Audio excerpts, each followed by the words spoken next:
Hello guys, hope you all are safe and healthy at home. You are watching One All Activities and my name is Utkarsh Srivastava.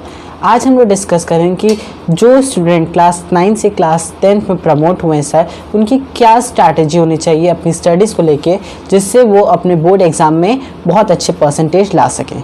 और last में मैं एक बहुत अच्छा step बताऊंगा, मतलब कि एक स्टूडेंट को टॉपर बनने के लिए जो बहुत इंपॉर्टेंट स्टेप होता है वो बताऊंगा। तो वीडियो लास्ट तक देखेगा। और अगर आपने मेरे चैनल सब्सक्राइब नहीं किया हो या अभी तक आप नए हो हमारे चैनल पे, तो सब्सक्राइब भी कर दीजिएगा। So let's start. जैसे कि जो स्टूडेंट्स इस समय प्रमोट हुए हैं उनके लिए ये बहुत ही चैलेंजिंग होने वाला है। अब आप पूछेंगे क्यों? क्योंकि चैलेंजिंग होने वाला, आप पूछेंगे आप क्यों? क्योंकि जैसे कि कोरोना के वजह से ये 1.5 मंथ्स उनका वेस्ट हो गया है। क्योंकि इस समय एटलीस्ट टीचर 1/4 जो पूरा सिलेबस है ऑफ सिलेबस उसका पढ़ा देते हैं, तो उनके लिए बहुत चैलेंजिंग होने वाला है। तो उसको कवरअप करने के लिए मैंने एक बहुत ही कमाल की स्ट्रैटेजी सोची है, तो आप उसको ज़रूर अपनाएं। एक वीडियो तो स्ट्रैटेजी स्टार्ट करने से पहले एक कोटेशन है, उसको आप देख लीजिए। सक्सेस नीड्स प्रिपरेशन, ये बहुत ही कमाल का कोटेशन है। अब आप बोलेंगे क्या है, जैसे कि मैं आपको इसको एग्जाम्पल के थ्रू बताना चाहता हूँ। जैसे कि 2 प्लेयर हैं और ये रेस है, वो दोनों रेस करने जा रहे हैं। इसने बहुत प्रिपेयर किया है रेस के लिए, काफ़ी सालों से प्रैक्टिस करा, बहुत ही हार्डवर्क किया, और ये बस ऐसे ही आ गया, इसने कुछ नहीं किया, नथिंग किया इसने। तो अगर आप बहुत जितने भी ऑडियंस है वहाँ से पूछेंगे कि किसकी ज़्यादा चांसेस रेस जीतने की, तो सब बोलेंगे ये इसकी ज़्यादा चांस है, क्योंकि इसने बहुत ही प्रिपेयर किया है, इसने बहुत हार्ड वर्क किया है, बहुत साल से प्रैक्टिस किया है। तो जैसे कि और प्रोबेबली यही जीते क्योंकि इसने बहुत प्रैक्टिस की है। तो इसीलिए लिया है कि success needs preparation, without preparation success doesn't appear. So ये आपको कोटेशन याद रखना रहेगा। अब देखिए स्टार्ट करते हैं हम। अब हम लोग को जैसे कि जो स्टूडेंट्स क्लास 10 में प्रमोट है उनको अब थोड़ा सीरियस होना चाहिए, क्योंकि अब वो बहुत ही इम्पोर्टेंट क्लास में पहुँच गए और यहाँ से उनका सीनियर स्टेज स्टार्ट हो जाता है। और जैसे अब अपनी स्टडी स्टार्ट करने पहले अब बहुत से क्वेश्चन माइंड में आते होंगे।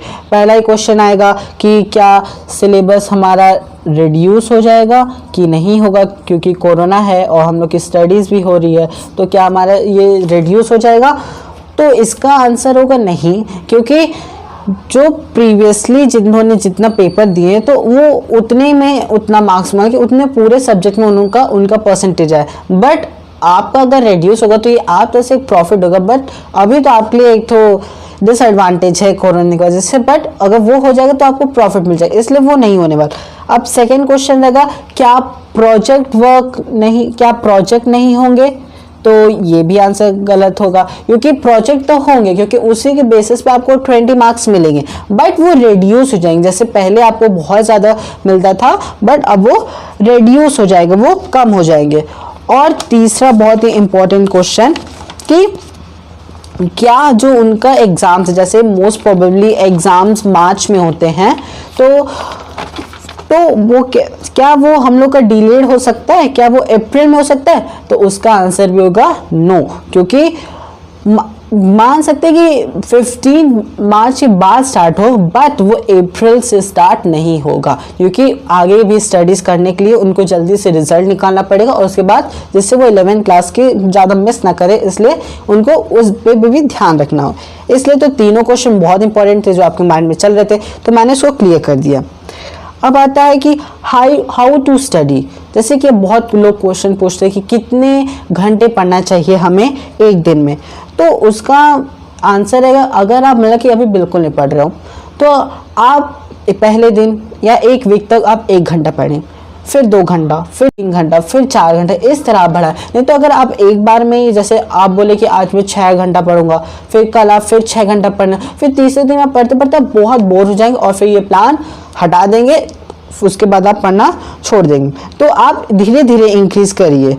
और जैसे कि बेस्ट होगा कि आप नोट्स बनाइए और नोट्स बनाइए, और ये अपना एक तो मतलब कि डेली शेड्यूल रखिए कि मुझको आज इतना किसी भी हाल में कंप्लीट करना है। जैसे कि अगर आप पहले स्टार्ट कर रहे हो तो आप करिए कि मुझे आज एक एक्सरसाइज कंप्लीट करनी है मैथ्स की, तो आप एक्सरसाइज एक वीक तक करें। फिर आप करिए कि अब मुझे डेली 1.5 एक्सरसाइजेस कंप्लीट करनी, फिर 1.5 करिए। तो इस तरह ये तो मैथ्स का हो गया। अब बायो का, जैसे कि बायो में बहुत पेजेस होते हैं, करीब अराउंड 10 to 10 किसी में होते हैं किसी चैप्टर्स में, तो आप उसको डिवाइड कर लीजिए। आप जैसे बोले 2 पेज मैं आज कवर अप करूँगा, फिर 2 पेज मैं कल, फिर एक वीक के बाद मैं 3 पेज कर लूँगा, फिर धीरे धीरे मैं एक चैप्टर दिन भर में करने लगूंगा। तो इससे आप बोर नहीं होंगे और आपका ये शेड्यूल लगातार चलता रहेगा, तो ये आपको बहुत बेनिफिट करेगा।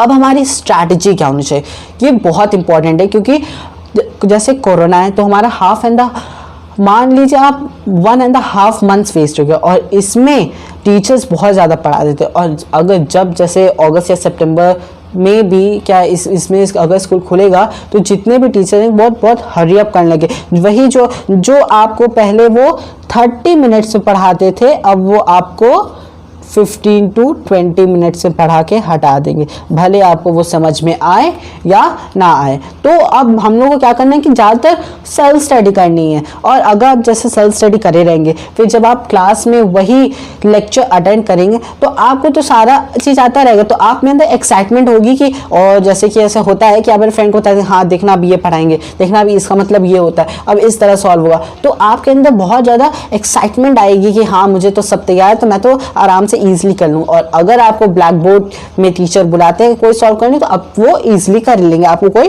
डर ही नहीं रहेगा। सो ये रहेगा।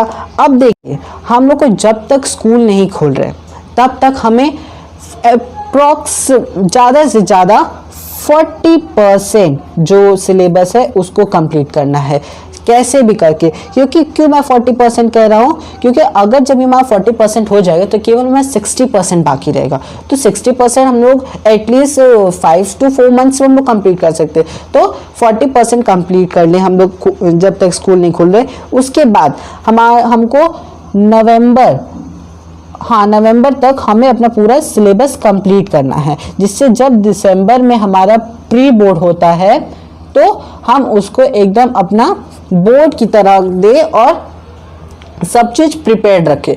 और जैसे आपका नवंबर में सब कंप्लीट हो जाता है सारा सिलेबस, तो दिसंबर में आप प्रीवियस 10 ईयर्स की एक बुक आती है उसको खरीद लीजिए। वो अराउंड 700 to 900 के बीच में आती है।